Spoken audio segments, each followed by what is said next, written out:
Bien, bonjour les amis. Ben voilà, nous nous retrouvons pour notre culte dominical. Et comme vous l'avez appris, ben, on aura encore l'occasion de le faire au travers de ce moyen vidéo. Et en tout cas, je vais vous remercier les uns les autres de votre participation parce que même si je ne vous vois pas, je peux réaliser que vous êtes nombreux à regarder cette vidéo et j'espère que ces cultes vous font du bien. Et n'hésitez pas non plus à nous le dire ou à poser une question. Nous allons laisser dans la vidéo d'aujourd'hui les coordonnées, comme ça si vous voulez envoyer un message ou quelque chose, ça sera faisable. Mais voilà, nous sommes heureux d'être ensemble et nous voulons apporter cette rencontre entre les mains de Dieu.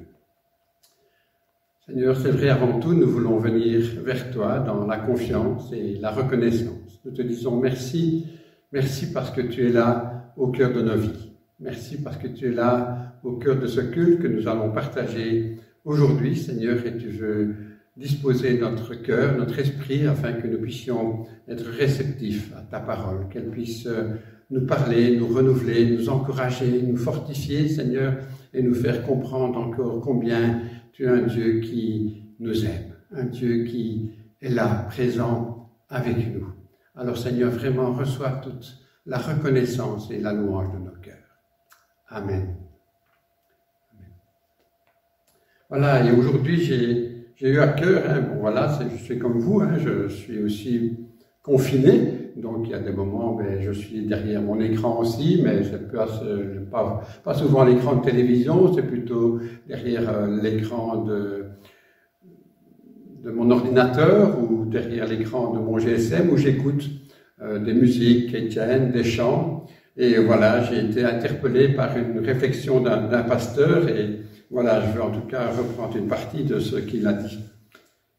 Et on s'est basé sur dans l'évangile, dans les actes des apôtres, au verset 26. Et donc on va lire un peu cette histoire, une partie de l'histoire de Paul. Paul qui va se retrouver en route pour Rome. Et c'est vrai qu'il comparait d'abord devant les notables, et on peut lire dans l'Acte des Apôtres 26, les versets 31 et 32, où il nous est dit que le roi, le gouverneur Bérénice et tous ceux qui étaient assis avec eux se levèrent en se retirant et se disaient les uns aux autres, « Cet homme n'a rien fait qui mérite la mort ou la prison. » Et Agrippa dit à Festus, « Cet homme pouvait être relâché. » Voilà un peu la situation dans laquelle Paul se retrouve. Il est là en justice, mais voilà, les autorités ne lui trouvent rien à lui reprocher. Mais voilà, Paul subit les événements, mais alors pour cela, comme il en a appelé à César, ils vont l'envoyer vers César et il va devoir prendre le bateau. Et on peut s'imaginer évidemment dans ces moments-là, et Paul embarque dans un bateau et avec tout un équipage, des personnes, et il est évidemment encadré par les Romains. Et ils partent, ils font quelques étapes et puis ils s'arrêtent encore une fois. Et là, Paul avertit, n'allons pas plus loin. Je sens qu'il y a des vents contraires, qu'on va avoir des soucis, mais voilà, on ne va pas écouter Paul, on va plutôt écouter le capitaine du bateau, et on va se mettre en route. Et les voilà en route. Et il nous est dit, dans Acte 27, au verset 13, « Un léger vent du sud vint assouffler, en se croyant maîtres de leur dessein, ils levèrent l'ancre et côtoyèrent de près l'île de Crète. Mais bientôt, un vent impétueux, qu'on appelle Euraquillon, se déchaîna sur l'île. Le navire fut entraîné sans pouvoir lutter contre le vent, et nous nous laissâmes aller à la dérive. Nous passâmes au-dessus d'une petite île nommée Clauda et nous eûmes de la peine à nous rendre maîtres de la chaloupe. Après l'avoir hissée, on se servit des moyens de secours pour ceindre le navire et dans la crainte de tomber sur la Syrie, on abaissa les voiles. C'est ainsi qu'on se laissa emporter par le vent, comme nous étions violemment battus de la tempête. Le lendemain, on jeta la cargaison et le 3e jour, nous y lançâmes de nos propres mains les agrès du navire. Le soleil et les étoiles ne parurent pas pendant plusieurs jours et la tempête était si forte que nous perdîmes enfin toute espérance de nous sauver. Voilà Paul embarqué dans ce bateau et voilà, comme il l'avait pressenti, le danger est là, la tempête est là. Et il nous a dit un léger vent du sud. Il y a quelques mois, on a entendu un léger vent qui nous parlait de coronavirus, bien loin. Et puis, la tempête s'est levée. La tempête s'est répandue, le coronavirus s'est répandu, et voilà que nous sommes aussi dans cette tempête. Alors, il nous est parlé qu'il y avait un vent de face, et on peut s'imaginer, je ne sais pas si vous avez déjà eu l'occasion parfois de courir, de faire un jogging ou même simplement une promenade au moment où on a le vent de face, on sent qu'on est perturbé, on est freiné, et on se sent déstabilisé. Et là, je crois que c'est la même chose pour Paul, et ses amis, la navigation devient dangereuse. Et on voit que la peur est en train de s'installer, le désespoir, même la panique. Et je crois que, voilà, c'est aussi peut-être un peu le cas au travers de ce coronavirus qui tout d'un coup nous a atteints, et que voilà, il est là et il y a la peur, il y a des désespoirs, il y a la panique qui est là. Mais je crois que Dieu veut nous parler. Il veut nous parler dans cette tempête. Dieu a quelque chose à nous dire. Pour Paul et les amis, on voit que le lendemain, la tempête est tellement forte, on va se débarrasser de tout ce qui peut encombrer, on va jeter les choses, on va se débarrasser de tous ces trucs qui nous dérangent, qui sont en surplus. Mais n'est-ce pas un peu la même chose chez nous? On a peut-être dû, même si on n'a pas choisi, devoir arrêter son travail, de ne plus aller à l'école. Il y a toutes sortes de circonstances qui sont là que, quelque part, on a dû délester nos agendas. On avait sans doute programmé des vacances, des week-ends, des rencontres, et puis tout est bouleversé. Et on n'a pas le choix. On doit subir cela, et c'est la même chose, je crois, pour Paul et les siens qui sont là, et il est là, il n'y a plus d'espoir. Il n'y a plus d'espoir, c'est la panique. Et puis, Paul va s'adresser à ceux et celles qui sont avec lui. On peut lire au verset 21, dans Acte 27, toujours, « On n'avait pas mangé depuis longtemps. Alors Paul se tenait au milieu d'eux, leur dit, « Ô homme, il fallait m'écouter et ne pas partir de Crète afin d'éviter ce péril, ce dommage. Mais maintenant, je vous exhorte à prendre courage, car aucun de vous ne périra, et il n'y aura de perte que celle du navire. Un ange du Dieu à qui j'appartiens et que je sers m'est apparu cette nuit et m'a dit, « Paul, ne crains point, il faut que tu comparaisses devant César. Et voici, Dieu t'a donné tous ceux qui naviguent avec toi. C'est pourquoi, ô homme, rassurez-vous, car j'ai cette confiance en Dieu, qu'il en sera comme il m'a été dit. Mais nous devons échouer sur une île. » Voilà Paul qui s'adresse à tout l'équipage. Il leur reproche, c'est vrai, un peu de ne pas l'avoir écouté. Il leur dit, je vous avais averti, mais voilà. Mais Paul va leur dire des paroles tellement importantes. Un ange du Dieu à qui j'appartiens est venu me trouver. Du Dieu à qui j'appartiens. C'est là la conviction de Paul et c'est là ce qu'il partage dans ces moments. Mais, frères et sœurs, amis, est-ce que vous êtes conscients que vous aussi, vous appartenez à Dieu? Vous qui croyez en Jésus-Christ, vous qui croyez au Fils de Dieu, Dieu vous a adoptés, vous êtes ses enfants et donc nous lui appartenons. C'est la Bible qui le dit. Nous appartenons à Dieu. Même si la tempête est là, l'incompréhension est là, la peur, l'angoisse ou que sais-je, nous appartenons à Dieu. Et on peut le témoigner. Paul ose le témoigner à tout l'équipage. Alors, arrêtons-nous un moment et disons-nous en nous-mêmes. Peut-être là où vous êtes, dans la pièce où vous vous trouvez, j'appartiens à Dieu. Je suis son enfant. N'est-ce pas des paroles qui nous rassurent, qui nous réconfortent, parce que on sait combien Dieu est amour. On sait combien Dieu nous aime et nous pouvons dire ces paroles. J'appartiens à Dieu.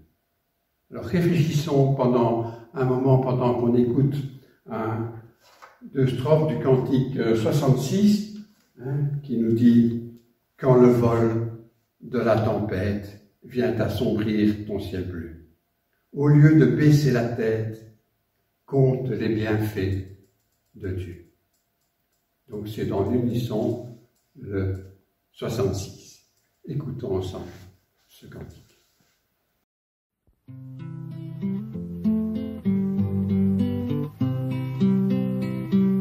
Quand le vol de la tempête vient assombrir ton ciel bleu, au lieu de baisser la tête, compte les bienfaits de Dieu, compte les bienfaits de Dieu, mets-les tous devant tes yeux, tu verras qu'en adorant, combien le nombre en est grand.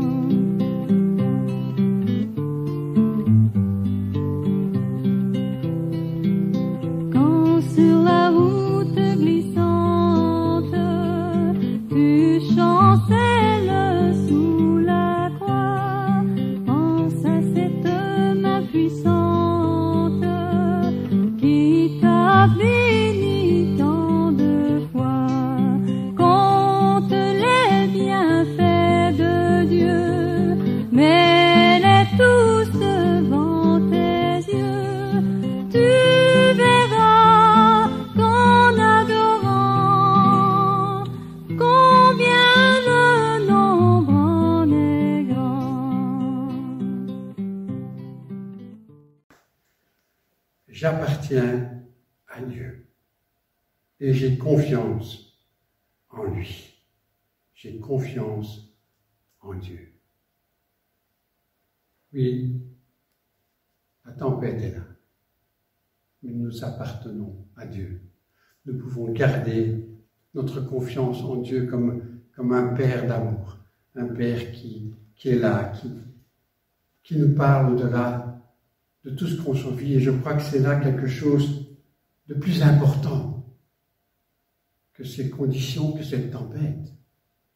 N'est-ce pas Là, l'important, c'est d'avoir cette assurance en nous que nous appartenons à Dieu, que nous pouvons avoir confiance en lui.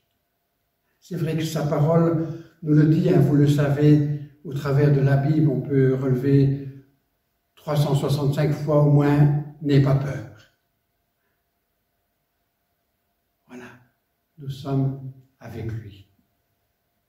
Nous appartenons à Dieu. N'aie pas peur.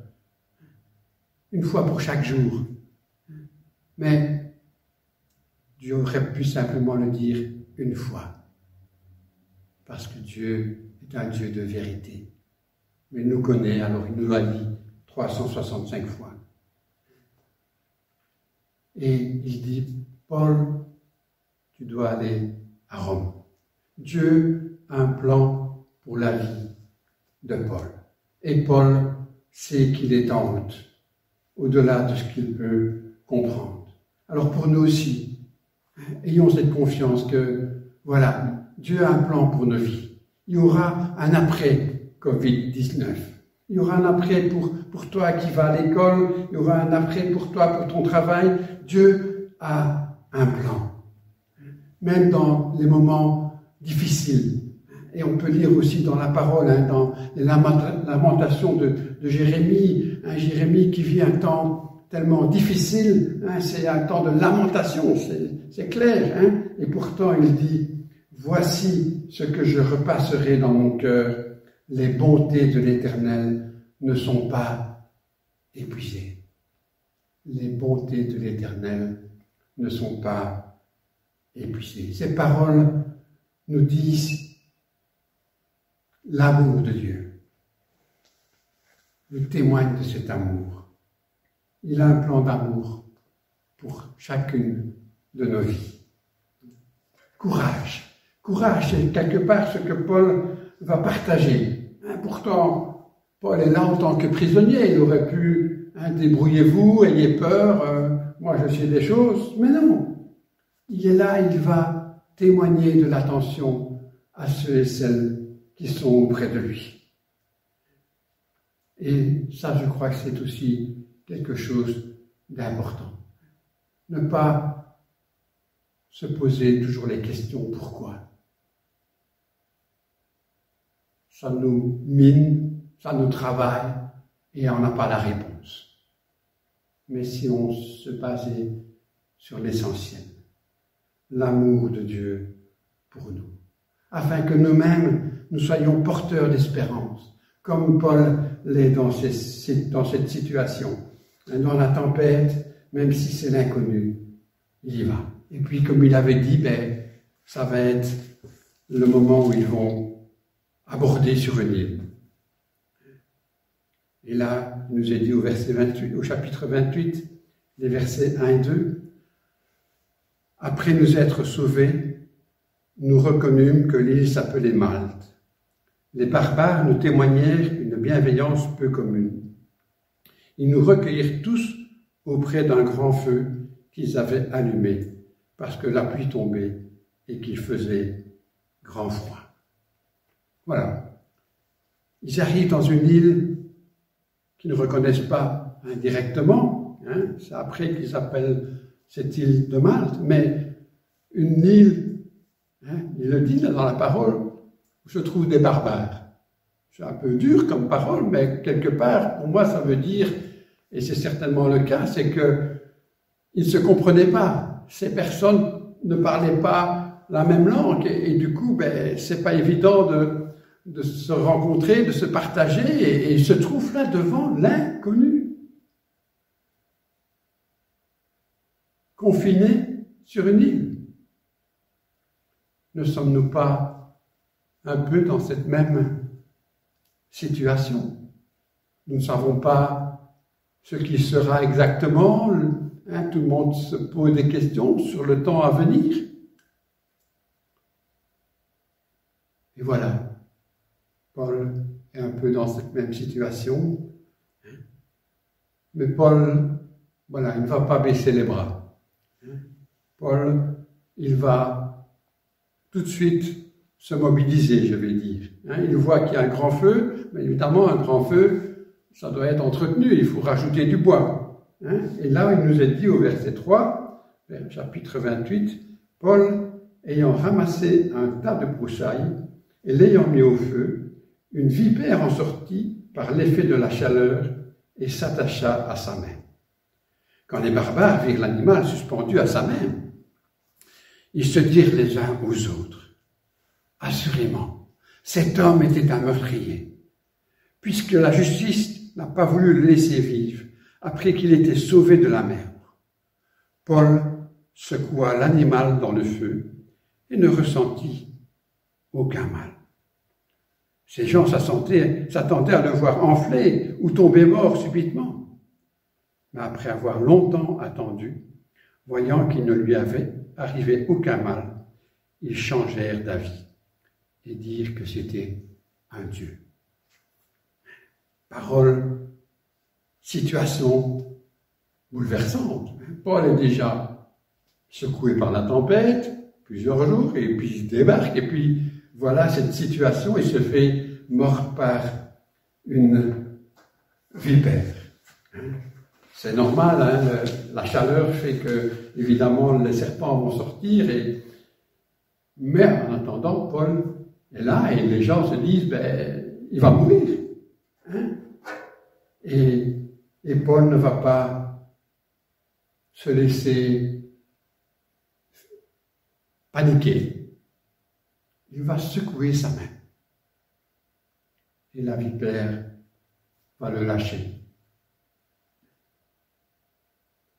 N'est-ce pas interpellant?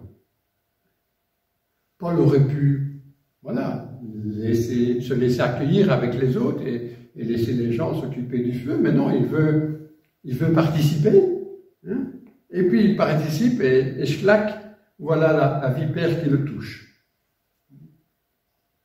Mais il ne panique pas. Il a cette confiance que Dieu est avec lui. Et le serpent tombe lorsqu'il secoue sa main. Et je me dis, mais est-ce qu'il n'y a pas des choses qui se sont collées à nous, comme la peur, l'angoisse, la crainte? Ne devons-nous pas aussi nous en débarrasser? Secouer un petit peu ces esprits, ces pensées qui nous démoralisent, qui nous défont, pour nous aussi peut-être se mettre au service de l'autre. Continuer à servir, à prier, à aider, à écouter, à consoler, à encourager, à aimer. Ne pas se laisser abattre, relever la tête parce que nous appartenons à Dieu. Osons secouer les choses et nous débarrasser des choses qui nous donnent de mauvaises pensées ou qui nous mettent la colère ou la frustration ou l'inquiétude. Non, Dieu est au contrôle. Alors, faisons-lui confiance. Tout comme Paul a continué à lui faire confiance. Et puis, pour terminer, après ces événements, voilà qu'il y avait dans les environs des terres appartenant au principal personnage de l'île, nommé Publius, qui nous reçut et nous logea pendant 3 jours, de la manière la plus amicale. Le père de Publius était alors au lit, malade de la fièvre et de la dysenterie. Paul s'étant rendu vers lui, pria, lui imposa les mains et le guérit. Là-dessus vinrent des autres malades de l'île et ils furent guéris. On nous rendit de grands honneurs et à notre départ, on nous fournit les choses dont nous avions besoin. Paul s'est intéressé à ceux qui les ont accueillis. Et voilà ce responsable de l'île Publius qui l'accueille. Et Paul, est-ce qu'il parlait? Est-ce qu'il a compris que le papa était souffrant et il va vers ce malade. Il va prier pour lui, il va lui imposer les mains. Ces mains qui viennent d'être prises par la vipère. Tout le monde croyait qu'il était meurtrier. Et avec ces mêmes mains, il va prier pour cet homme. Ce n'est pas ces mains qui vont faire le miracle, c'est le Dieu à qui il appartient. Mais Paul a cette conviction d'aller vers l'autre même dans la tempête. Et lui, il en est bouleversé. Plusieurs sont guéris. Mais est-ce que vous imaginez le souvenir qui va rester dans le cœur de ces hommes une fois que Paul et les siens seront repartis? Ne croyez-vous pas que c'est des histoires qui vont se raconter de génération en génération? Ah, tu te souviens ce naufrage? Et puis ce Paul, avec le Dieu à qui il appartient, mais il nous appartient aussi. Alors nous aussi, nous sommes appelés, dans ces moments particuliers, à aller vers l'autre, à oser témoigner, prier, même si on est perturbé, un peu angoissé. Gardons confiance. Gardons confiance en Dieu, au Dieu à qui nous appartenons. Ayons cette assurance qu'encore aujourd'hui, au travers de ces moments, nous pouvons laisser un message d'amour, mettre quelque chose, une graine dans une vie, dans le cœur de quelqu'un. Alors je vous invite vraiment à aller de l'avant, à tendre ces mains d'amour, en sachant que Dieu n'a pas changé. Dieu est le même hier, aujourd'hui et éternellement. Et donc il est là avec nous parce que nous sommes ses enfants. Et en son nom, nous pouvons aller partager son amour, donner de son amour. Alors, vous allez dire, on est confiné, on ne peut pas. Si, on peut téléphoner, on peut écrire, et on veut remercier tous les enfants qui ont déjà fait de merveilleux dessins qu'on peut diffuser dans des homes ou auprès des personnes qui sont sur le terrain. C'est des petits gestes, mais c'est tellement important. Aller dans l'amour, oser marcher, parce que nous appartenons à Dieu. Alors, secouons-nous, débarrassons-nous de ce qui nous fait peur peut-être aujourd'hui. N'ayons pas peur de l'avenir, parce que Dieu est là. Ayons confiance en lui. Il nous aime et vivons ce temps pour lui et pour notre prochain. Prions ensemble. Seigneur, tu nous connais, tu nous donnes encore rendez-vous parce que tu nous aimes et tu veux nous rappeler que tu es là, que nous t'appartenons, que nous sommes tes enfants. Et qu'en ton nom, nous pouvons aller partager, donner, témoigner. Nous pouvons prier. Oui, Seigneur, c'est là ce que tu nous invites à faire dans ces moments. Alors aide-nous à garder les yeux fixés sur toi. Être reconnaissant pour l'amour que tu manifestes chaque jour auprès de chacun de nous. Aide-nous comme la chanson nous le dit, le cantique nous le dit, compte les bienfaits de Dieu. Aide-nous à compter ces bienfaits, Seigneur, même dans ces situations peut-être déstabilisantes. Alors, Seigneur, vraiment, merci. Merci de ta parole, merci de ta présence. Merci parce que tu veux bénir chacun, chacune qui est là à l'écoute de ce message de ta part. que ta grâce repose sur chacun, que chacun puisse vivre ce moment dans la joie, parce que tu es là, parce que tu nous aimes. À toi soit la louange, l'honneur et la gloire, et que ta bénédiction soit sur chacun. Amen. Voilà, rendez-vous la semaine prochaine pour le culte dimanche, mais aussi pour les enfants, le mercredi. On essaye de sortir au milieu de la semaine aussi une petite vidéo à l'attention des enfants. Et en tout cas, que le Seigneur soit avec vous. Et je vous invite à écouter les 2 dernières strophes du cantique. Un bon dimanche et soyons dans la joie.